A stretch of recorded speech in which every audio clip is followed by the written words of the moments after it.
Hey everybody, this is Jake Wynn, and this is the Public History Podcast with Justin, Jake, and Molly, and I am here with my lovely co-hosts, Justin Voithofer and Molly Keilty. How are you guys doing? Good. Oh, it's a wonderful night to talk about. That's perfect. It's a wonderful life. I love it so much. How long have you been waiting on that? I literally just came to me. Oh, you're such a genius. Such a genius. Well, I feel like it's been a minute since we've all been together, so how you guys having a good holiday season so far? I enjoy this movie deeply, and yeah, every time no matter what's going on in the world, every time I watch it, it's like 2.5 hours of just, I don't know, warmth in a world that is becoming more and more void of said warmth. So that's what I would have for it. I have not been watching any Christmas movies, which is very unlike me, because I have been watching Stranger Things. So I'm deep in the rewatch rabbit hole. And so this was the first Christmas movie I watched this year. Wow. And it actually really ushered in the season for me. I was like, okay, now it's Christmas time. And I know Justin got some shopping done. I got some wrapping done today. So I'm feeling very Christmassy. I love it. I love it. I am utterly ill-prepared for the holiday, and I'm okay with it. So I'm adjusting to traveling this time of year, and we traveled just after Thanksgiving, and I feel like I still haven't gotten used to being back and being in Frederick for the holiday season, but it's very festive around. I rode my bike in a Christmas light ride this weekend, so I'm getting there. I'm getting festive. I'm going to do some shopping tomorrow. It's going to be great. It's going to be great. So this evening, we are all gathered to talk a little bit about It's a Wonderful Life. So this is our first ever holiday special. So welcome, everybody. Happy holidays, Merry Christmas, Happy Hanukkah, Kwanzaa, Yule, Saturnalia, whatever you're celebrating. Happy solstice to all of you out there as well. So what we're going to do this evening is just talk about It's a Wonderful Life, a great holiday movie, a great movie, one of the 100 best movies of all time, a classic movie from Frank Capra. And just talk a little bit about what we see in the movie, what we love about the movie, how it fits into our holiday traditions, and as well as talk about the history that we see portrayed in the movie. So before we fully dive into this, what do you guys, what relationship do you have with this film? When did you first see it? Is it like a routine holiday watch for you guys, or is it one that you haven't watched in a little while? Justin, kick it off, because you love this movie. I love it deeply. So it is a annual Christmas Eve tradition. Ooh. We come back from Christmas Eve, like church service, put on It's a Wonderful Life, get in our PJs, and it's just the perfect cap to like set you up for Christmas the next day. I, as a kid, was like, oh, man, we have to watch that movie again. But like, you would get suckered into it as a kid, you would enjoy it. I think the reason I love this movie so much is the more I learned about the people who made it and the people who starred in it and their kind of worldview when they make this movie, which I know we're going to get into today. So excited to talk about that. Shit, in a while. My family movie is A Christmas Story. That was like our mission. And I remember as a kid, I was obsessed with Mary, first of all, from like the jump, from the like Mr. Gower's shop. I was like, she's so cute. I want to be like her all throughout. And we can talk about that more. But I never really liked it as a kid because it made me sad. Like really made me too sad to like be like, is this a Christmas movie? So I think as a kid, I used to like fast forward on the old VHS to get to the end. And so I don't have like a big relationship with it. Although now when I rewatch it, I was like, oh my gosh, I have so many feelings. I cried several times. So it's a good one. Yeah, it definitely hits differently, I feel like, at different stages of my life. So I've had similar reactions to that, Molly, watching it.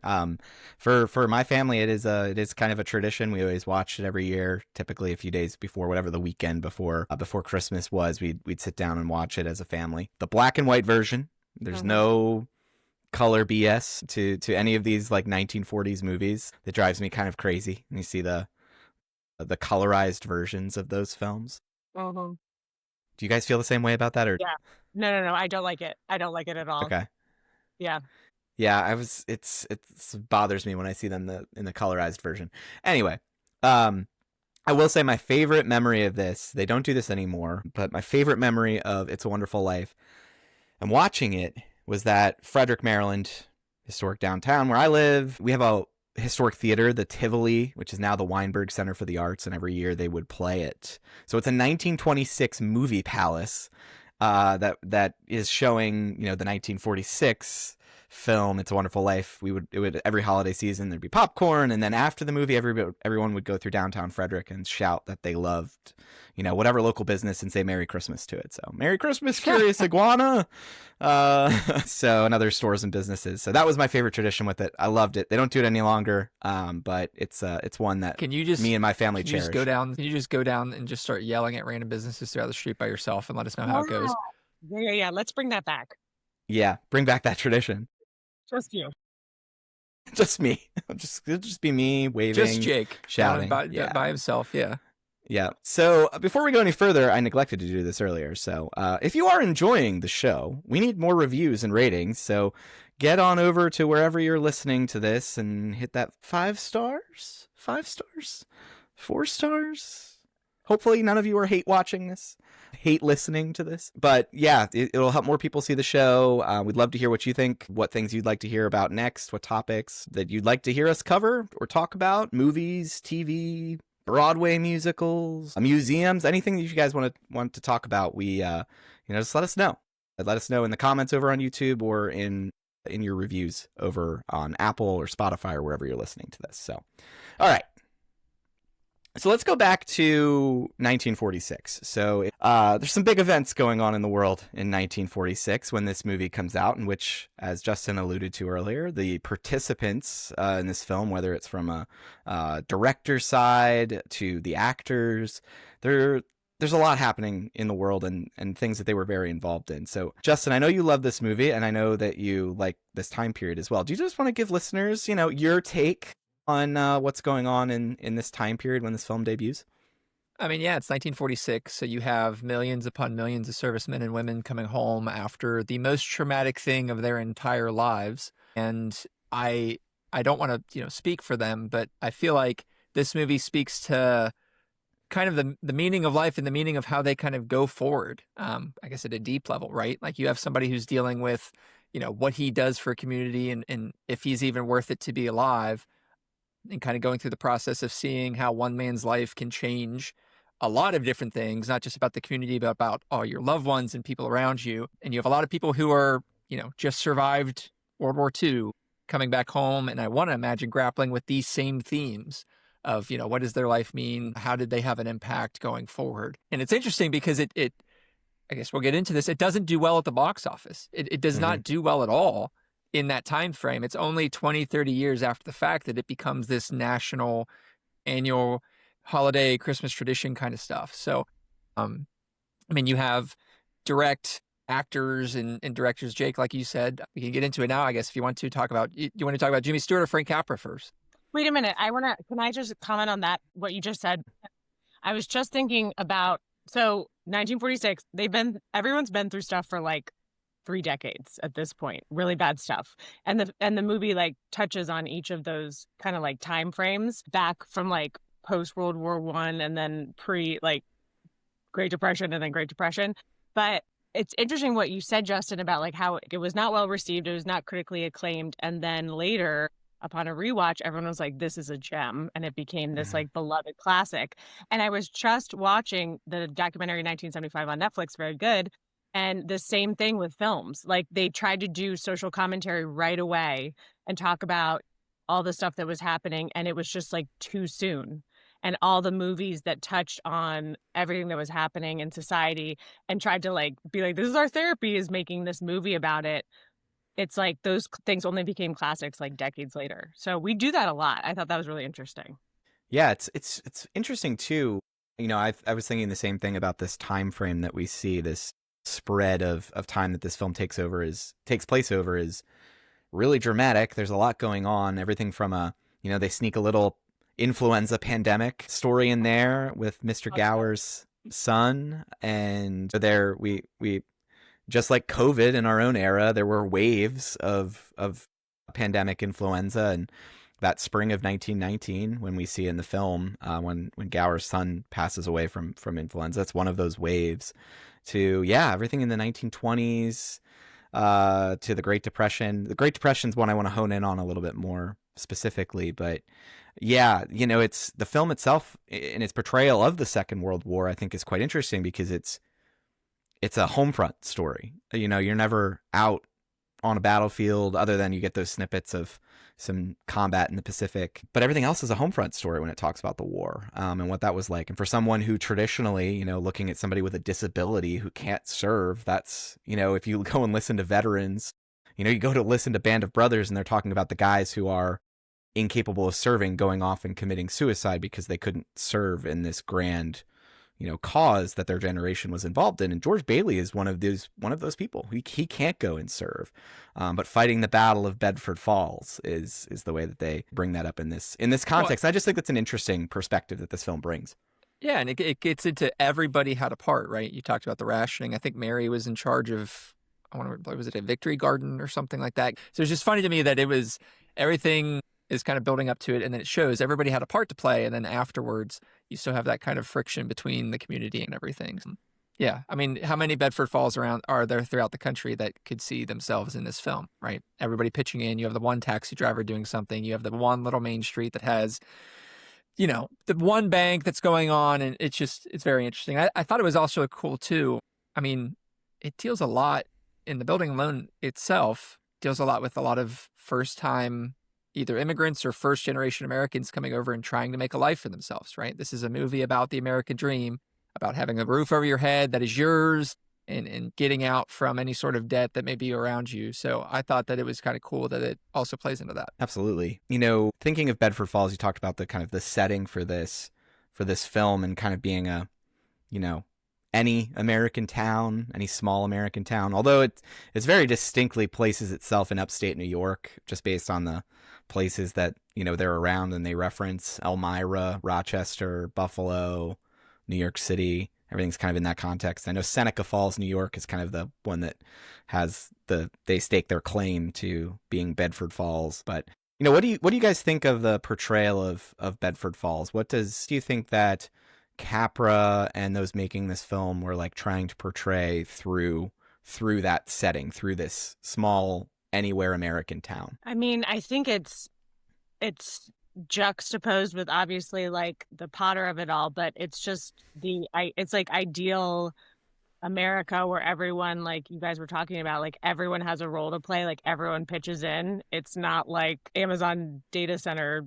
town USA. It's like, everyone.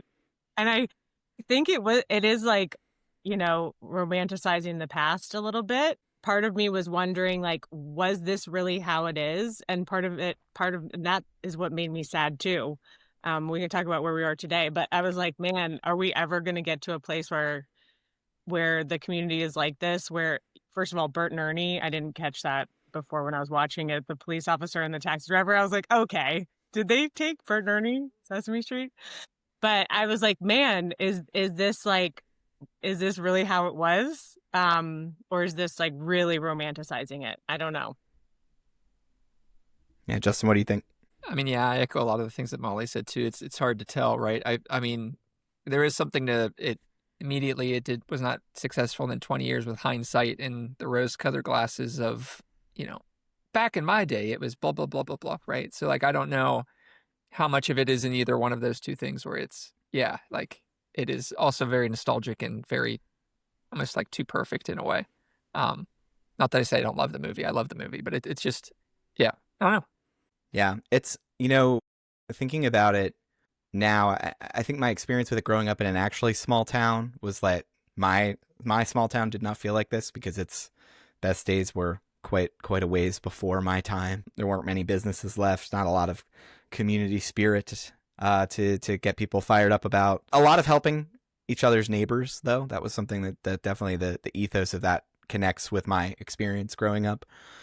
But I will say, like, some of the places I've gotten to be, go visit now, and then also the place I get to live in now has this Bedford Falls kind of community and civic togetherness and cohesiveness of, you know, businesses all working together, and but then also just like things that are challenging American communities now that come up in this film. Housing, how to afford housing. Oh, wow. This is very time. Yeah, housing. They're building new housing, but then you have your Potter slums and these big business buying up all of these properties, and these are issues. And I think that the film, and I don't know if you guys may feel the same way, or I'll be curious if you feel differently. I feel like the film now, we're recording this in December of 2025, it feels way more relevant to American life now than it did like a decade ago. Do you guys feel the same way? I totally agree. Well, I was just thinking about the Potterville whole aspect of it, and how I forget, there was this one line that made me, it was when they went into Nick's bar and he was like, "We don't want characters here. Bring an Basically- atmosphere." Yeah, bring an atmosphere. Exactly. And I was like, oh, dang. And that it's, I mean, I hate to say it, but yeah, I already referenced the company with the data centers, but it just made me think of like everything being so systemized, and like everything's trying to be like optimized, and we're all trying to be like, it's so bland and boring how our like big company life has become. And it's like, it's not sweet anymore. It's just, it made me sad. It made me like really be like, oh, we're in Potterville now, actually. We live in one big Pottersville. We live in Just one big Potterville. Potter's country. Yeah. Country. Yep. Potter's world. Really. Yep. Yeah.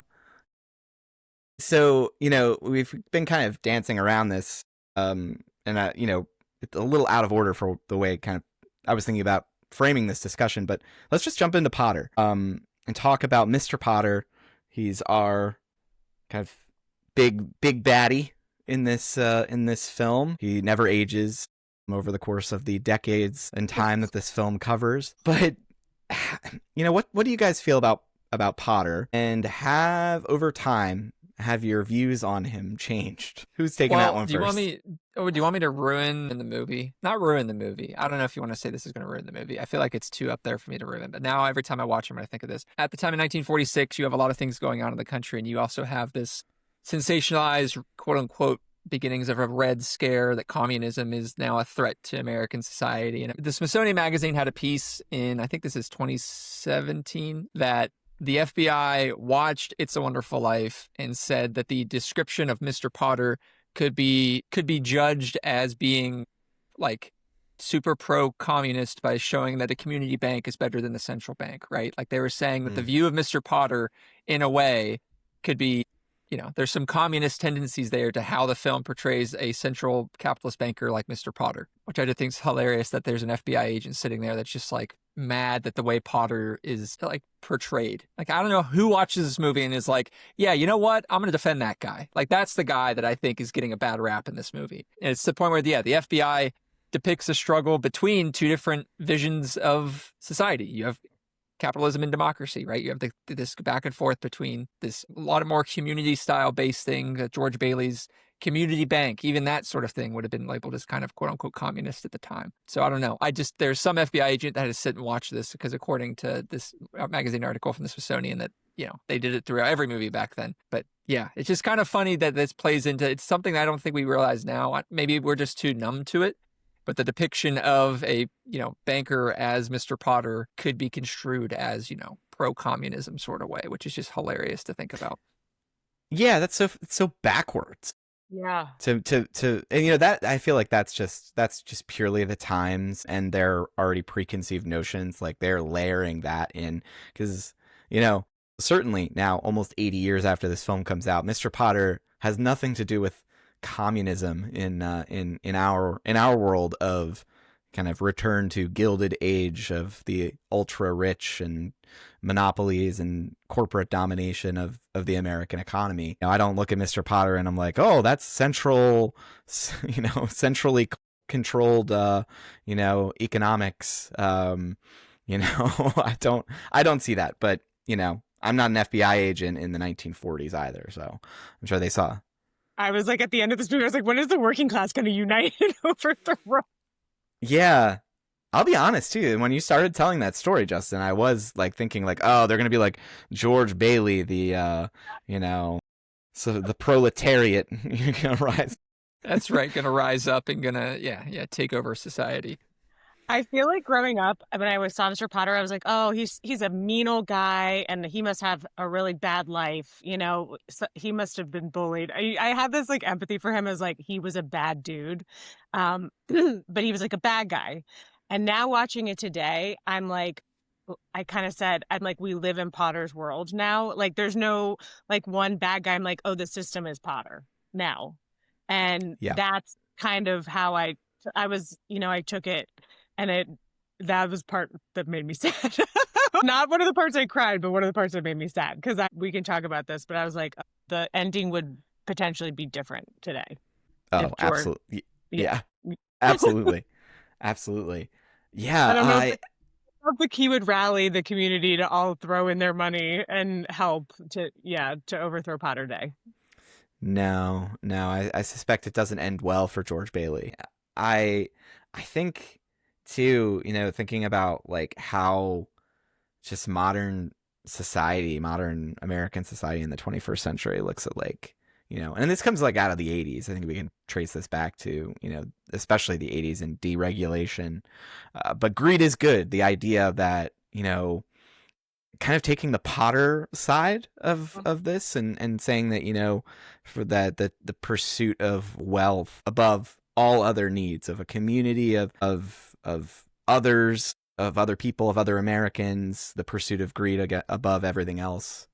That's something that is just baked into American life at this point. And it just makes this like picture of this film all the more galling to watch now, where it's just like, oh, this feels like some Atlantis out there, this fantasy world that doesn't, did it ever exist? I don't know. Hey, Pottersville was a happening place. I don't know what the big deal is. There was a lot of people there, a lot of business going along. Like, I don't see what the big problem was. Their tourism, tourism market was through great. the roof. Yeah. They institutionalized Uncle Billy. I don't like it. Wait a minute. Also, we might talk about this, but upon rewatch, I did not remember. I remembered like the raven or the crow that he had around him all the times. I did not remember the squirrel when he goes. Right. I'm like, inhumane treatment to animals is what I hear there. Yeah, right. But to that point of like it being a fantasy, what I was thinking about when they did not go on their honeymoon, which was potentially the most tragic part to me, I just felt so, God, Mary. Okay, we could talk about Mary, but I felt so bad for her at that point. And I felt bad for George too, but I felt really bad for Mary. And when all the people are, they're like, I got to go to Potter because he's going to pay me half and I need money now. I was like, yeah, everyone had been through so much, like with all of the stuff that had been going on. Like today, I feel like everyone's so cynical because the world has just been through so much. Like we don't live in a time anymore where it's like, no, I'll pay you back. It's fine. Like people have been through so much. So it's almost like I couldn't blame like the people at the bank. I was like, no, stay with George. He's going to get you his money. Don't worry. But I also was like, they need their monies. Well, yeah, well, I think you bring up a good point of how it's the first guy, right? He's like, how much do I owe you? How much will you take? And then the next person comes up and it's like, I'll take, you owe me 20, but I'll take $1 or whatever it was, right? Like I forget the numbers off the top of my head, but you're right. Like, I feel like society now is that first guy of like, you owe me this. I want this. Sorry, I'm not going to sacrifice for the greater good. Right. No, this is what you owe me. So give it to me. Yeah. Yeah. So this is my an area that I've been in recently. I've been reading the Aaron Ross Sorkin book 1929 about the Great Depression and the Wall Street crash.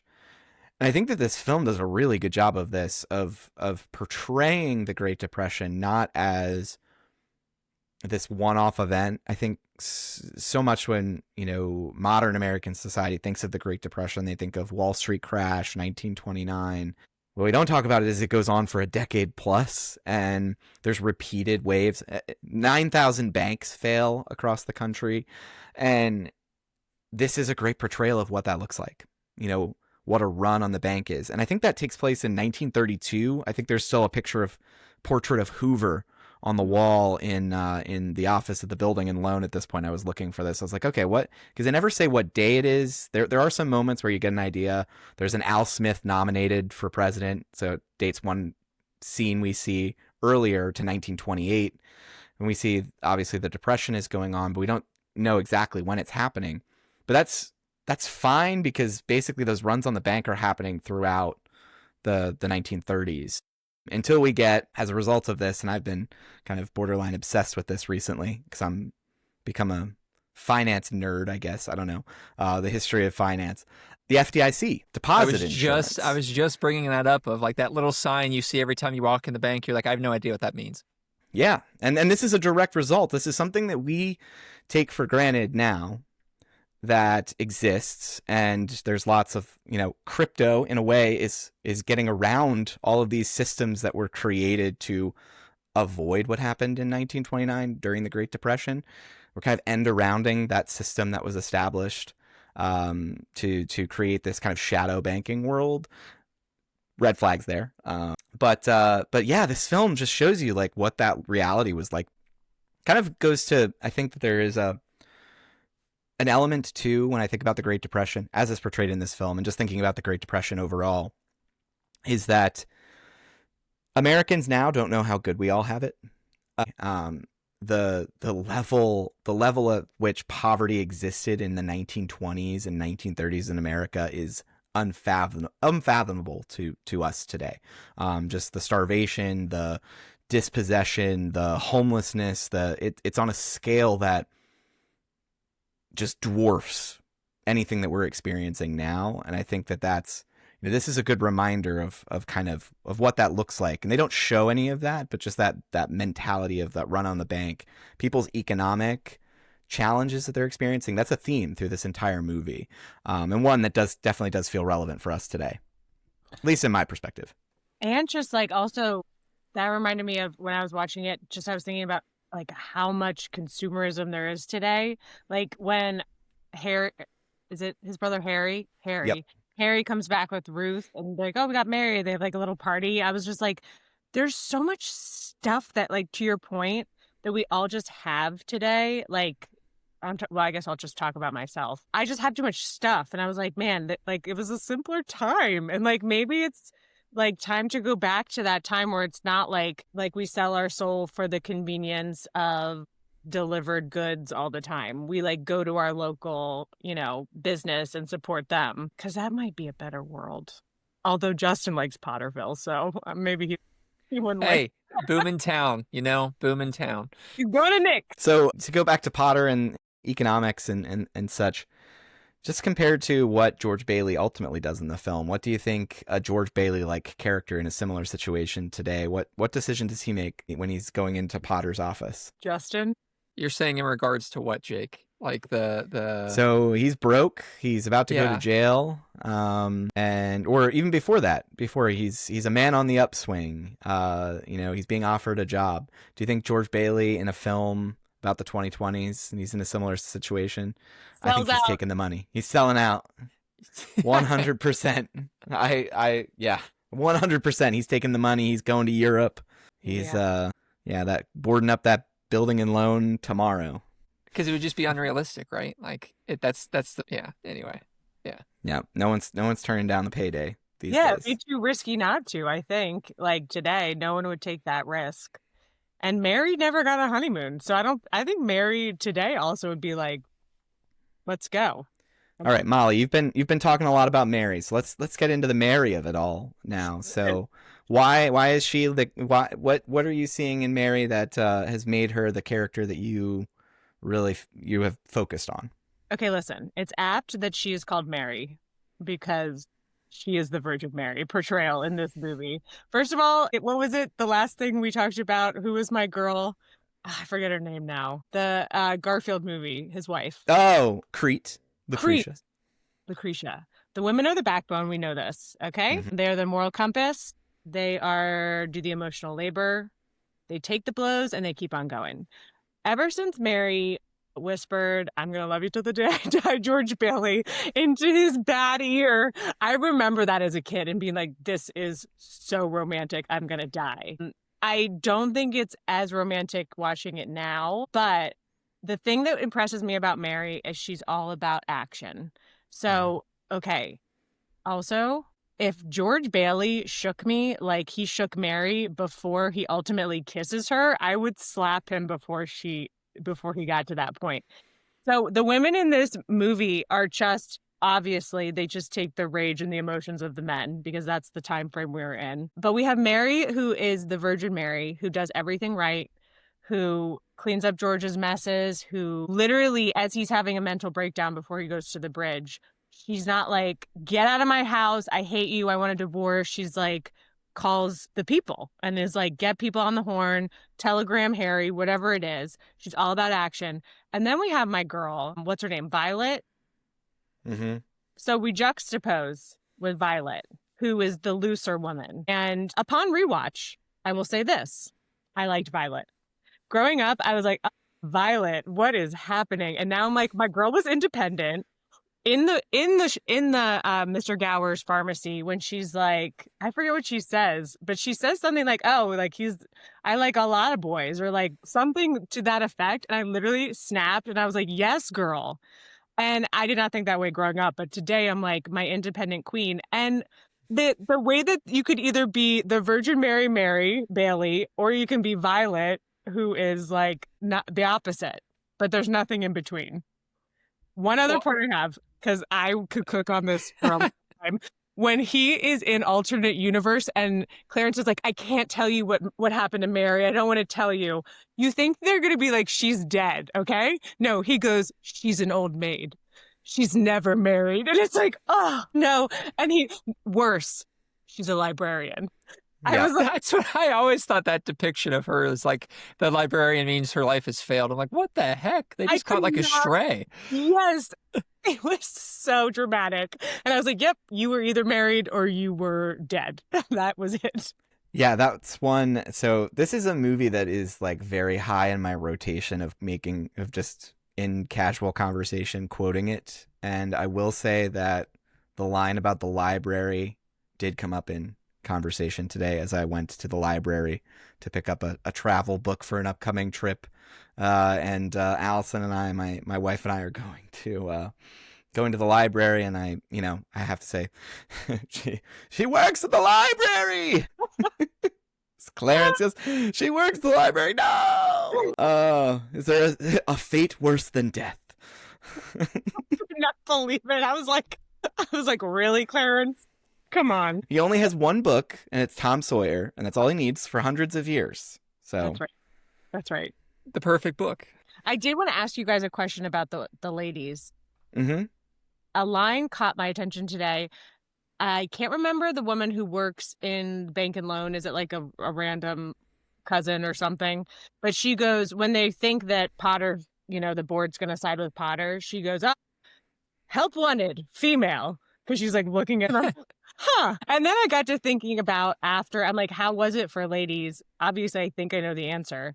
After World War II, where they've been like put into the workforce, they're like part of the whole thing. And then it's like, help wanted female. You can be a secretary, I guess. Like, what other options did they have? Nothing. Yeah, I mean, this is the story of like after every American conflict where, we initiate a draft and we send all the young men off to war, and women take the place in the workforce of factory employees, doing all sorts of things in the American workforce. And then, World War II is kind of that last one where it's like, all right, now all the guys come back from war and help wanted, female. Yeah. It doesn't get talked about. I mean, that's the thing. It's like, I feel like there's a lot from this era that just gets bowled over by the larger, grander narrative of the Second World War ending, the Cold War beginning. This is a time of, we look at the 1940s and the 1950s after World War II is kind of that Leave It to Beaver, magical, mythical place. Is this the time where we're making America great again? Back to the 1950s. But it is a turbulent time. Justin alluded to it earlier with the Red Scare. There's all kinds of things going on, all kinds of social pressures that are going to boil over in the 1960s. They have their seeds, their roots are laid in the 1940s and the 1950s. And this film, it doesn't really portray that, but if you read between the lines, you can kind of see some of the battles that are going to come. I also thought the reason why, I don't know if this is true, this is just in my head, the reason why George gives Violet the money to go to New York, he says it, he's like, because he has this idea of success this whole time, right? Like he has to get out and he has to like make something of himself. And Violet's like leaving. And he says something, he's like, you're making something of yourself. You're leaving, you're going to New York. And he like gives her the money. And I was like, it's kind of like she's acting like a man because she's like, I'm going to go make myself, and so he's rewarding her in that way. Because it's clear growing up, I was like, she smooches him like too close. But now I'm like, no, he clearly has no interest in Violet. He was doing that because she was doing something that he admired, which was like getting out and making a like success, air quotes, of herself. That's why I was always confused at the end when she was like, I'm staying. And he was like proud of that. I was like, I thought, like, what happened? And I mean, maybe the whole existential thing about figuring out your life, you realize it's good here. But then Violet being like, yeah, I'm staying. And George being like, oh, that's great. It's like, well, great for her, I guess.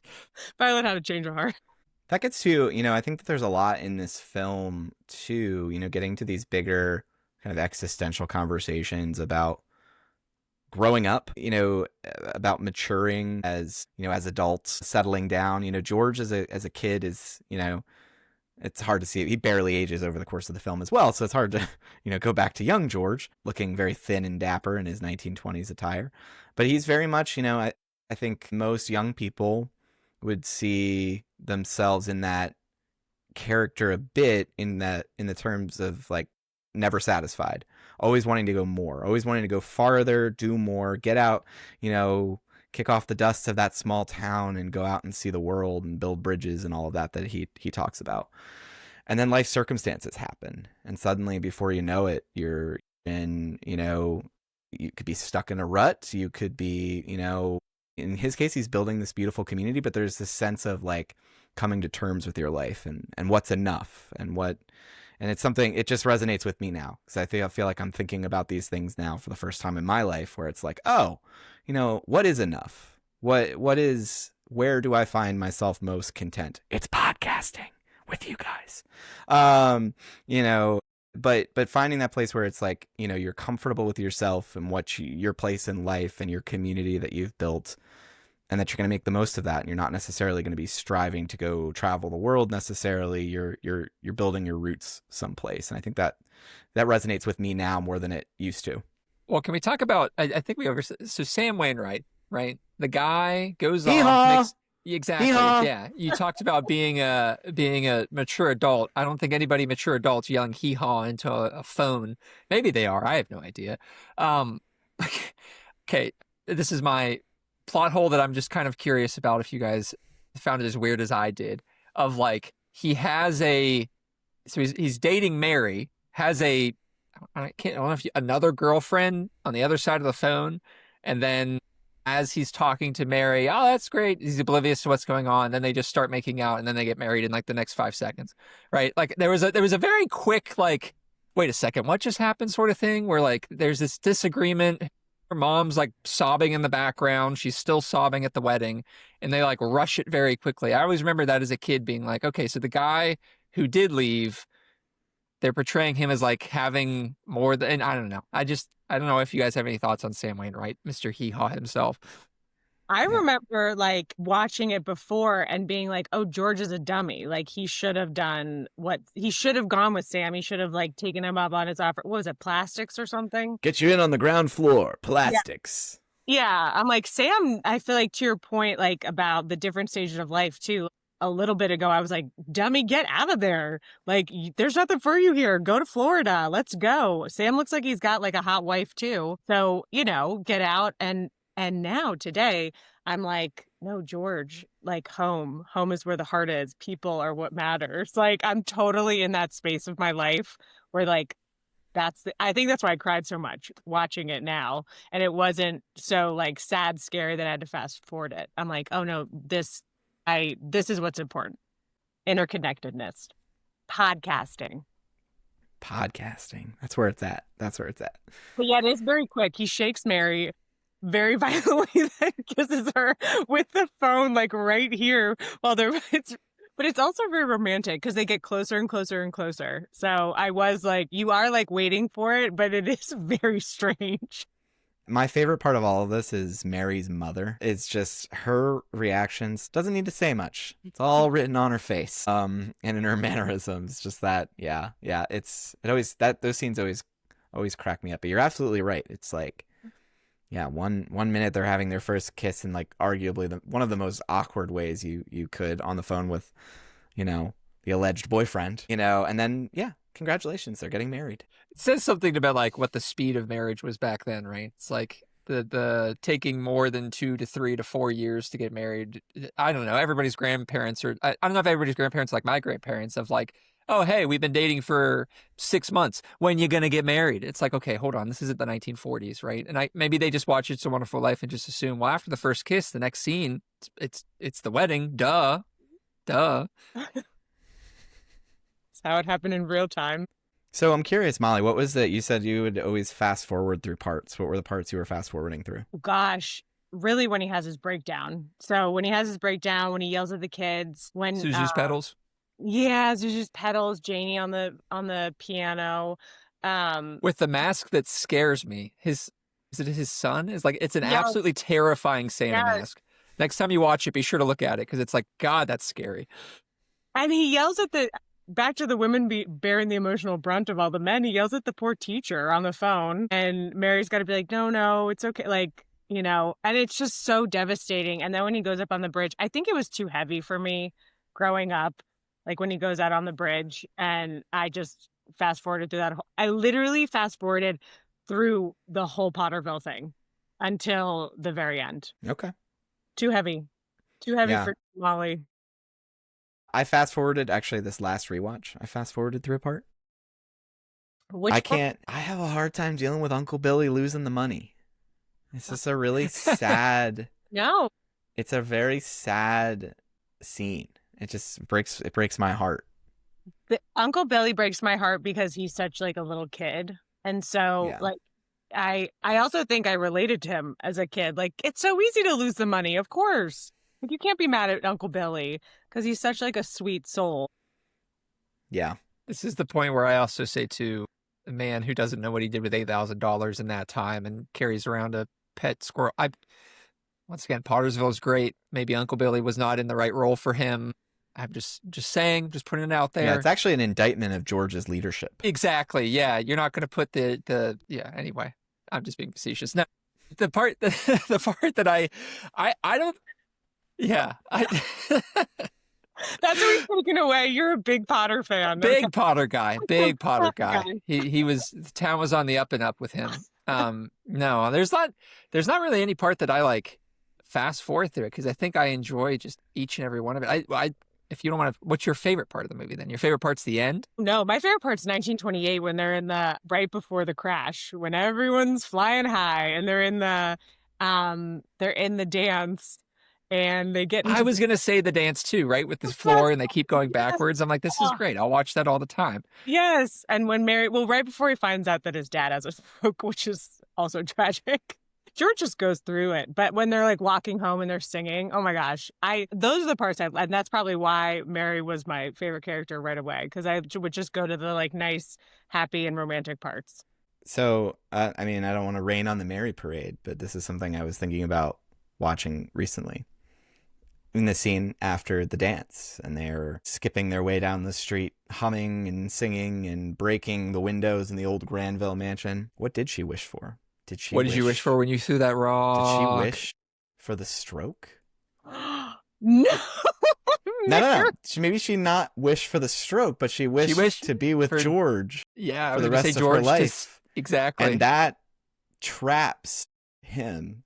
Wait a minute. No. You lost me on the word trap. Nope. that you don't see. Mary was the emotional backbone. She carried the weight of George throughout the whole thing. Mary was trapped if anyone was trapped. I'm just playing devil's advocate here. I'm not saying. Just asking questions. I'm just asking questions, you know? That never hurt anybody, right? Just asking questions. Except George's father. Mary, my girl, would never. So what does she wish for? Probably that she would marry George, right? No, for Okay. George to stay. Because George is talking about seeing the world. He's going to go, plane whistles, train, whatever, everything. Ooh, that's another favorite quote of mine is What's the three best sounds in the world? Ship, train whistles, and plane motors. Motors. Yes, it's motors. I do literally, I have, while traveling with my brother, sorry, my mic is trying to do a collapse thing right now. It's trying to fall down. I do literally say that when traveling with my family. I'm just like, oh, the three best sounds in the world. Because it's such a good line. I like that you quote it so much with your family. Well, I was going to say, I probably throw out I want a big one, all the time. And then also, you don't like coconuts. And then my wife looks at me like, what are you talking about? I don't understand. What does he call her, brainless? Yeah, exactly. Also, Well, George look here, brainless. Yeah. I'm a member of the National Geographic Society. Such a charmer. I was like, you're such a... Well, anything else you guys want to discuss before we start to wrap up and talk about why this all matters? And while I try to fix this mic that is proving to be the bane of my existence at the moment. I just want to point out, too, I don't know if a whole lot of people know. I didn't know at the beginning, and like I said, why I fell in love with it, is Jimmy Stewart, and a lot of people, was a veteran of World War II. And the thing that's different about him than most is that he was famous before he even joins the service, and then is a Army Air Corps pilot, and very much could have taken the easy route of making films, not doing anything, but he really wanted to do his part, and he flies 35 missions over Europe during World War II. And I got to think that he, and a lot of these scenes that he does really, really well at, with him contemplating his life, him wondering if he exists, I think part of the reason why he does so well is he must be asking those same questions, or he has that shared experience of here he is wondering, out of the 35 missions or however many he flies during World War II, and Jake, we talked about this when we talked about Masters of the Air, is this the survivor kind of expectancy of those folks is not very high. And you have a lot of folks coming after the war who have survivor's guilt of, hey, they made it through, and, in each of these missions, they had planes get shot out of the sky, and they see their friends die and everything too. So I think I just love Jimmy Stewart. I just love the person who he is, because I think that in his portrayal of George Bailey, he's kind of grappling with his own personal demons of what he experienced, and kind of is his life worth it, and what he goes and what he does from here, and that type of stuff. So, kudos to Jimmy Stewart. And I don't know. I did not know that at the beginning. I was like, oh yeah, he was a veteran, and then you look up, he's like, no, I mean, not that any veterans matter more than others, but he flew 20 some missions over Europe in a B-24, which is insane. Okay. I didn't know that. I mean, I knew that he served. I didn't know to the extent and what his role was. And was he okay? He has not been canceled, right? Hasn't been, because I love him, and I don't want to be like Jimmy Stewart is the best. He's the best still, right? Right? Yeah, I mean, I can't think of anything. I mean, it's also from the jump, as a kid, big crush on Jimmy Stewart, and big crush on Jimmy Stewart watching these movies. He's so handsome, and he's he's a moral guy. He's a good guy, to your point. He exudes some goodness. So they don't make him like that anymore, I don't think. Well, except for you guys, but generally speaking, they don't make him like that anymore. Do you notice, as I was watching Bert, who is the policeman, I was like, how do I know that actor? And I had to Google while I was watching. He plays the priest. Have you guys seen The Quiet Man? John Wayne movie? Oh my gosh. It's set in Ireland. He's a former boxer. You have to watch it. It's so good. That was a movie my dad made me watch 4 million times growing up. So much so that I was like, hey, I know that guy. That's amazing. We have to watch that movie. Some point. Oh yeah. Put on the list. I want to do more movie rewatches, because The Patriot's also coming up. I think we're gonna. We have to do that one. We have to do that one. All right. So wrapping it up here, what are your takeaways from watching the film this time around? in the year of our Lord 2025. What are your takeaways? What did you leave with after this most recent watch? I think I'll sum up my thoughts by, once again, when I was looking at this, I saw Steven Spielberg said this to the film of, "It's a Wonderful Life shows that every human being on this earth matters, and that's a very powerful message." And that kind of sums up, I think, my thoughts on it too, right? Of like, I don't know, any single person that you see throughout the day, their life matters in a way because they have touched so many people.